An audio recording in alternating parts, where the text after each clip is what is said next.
From a member of the House Armed Services Committee, former U.S. Army Green Beret, and the author of the upcoming children's book, Dawn of the Brave, all about teaching kids the value of service. It's Florida Congressman Mike Waltz. Great to see you, Congressman. I mean, look, how is this? I think there's a lot of happy talk about, Putin's losing and it's all going in the right direction. I don't see that. He's got more support back home. Yes, he may be redefining his goals, but this thing isn't over.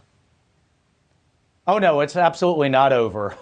The White House keeps brandishing this term, strategic defeat, for Russia. And I think they're getting way ahead of themselves. This is a repositioning. Still has a lot of soldiers, a lot left to really dive into eastern Ukraine, which, by the way, is the most energy-rich, mineral-rich parts of the country. If he has that plus the Black Sea ports, he still has eyes on Odessa.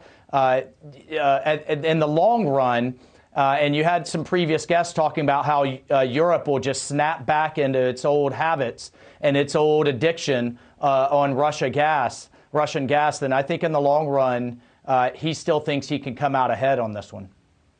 So what should we be doing now? This is the policy question before the Biden administration. Are we truly going to help Ukraine win? Not this abstract term, strategic defeat, an actual battlefield victory. And part of that is training. I asked the head of NATO last week, why aren't we training the Ukrainians in Poland or in other locations? We're throwing billions of dollars of weapons at them. They don't come with YouTube instructions. You actually have to provide training for them to be able to use these weapon systems effectively. And then number two, Steve, we saw the first incidents possibly of Ukraine hitting Russia proper, hitting that oil refinery in Russia.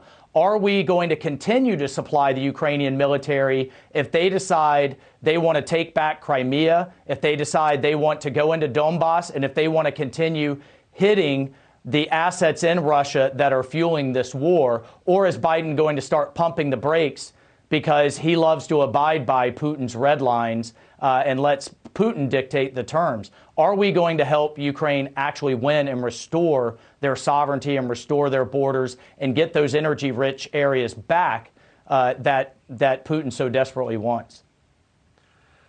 I'd love your take on a broader question.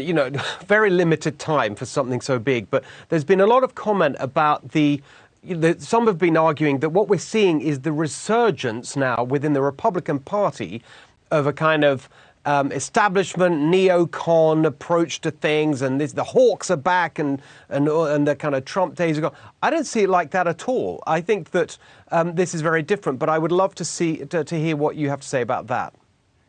Yeah, the media loves to try to drive these wedges. I certainly agree that our border is the most important, and I agree that China is absolutely the most existential threat this country has ever faced and needs to remain our focus.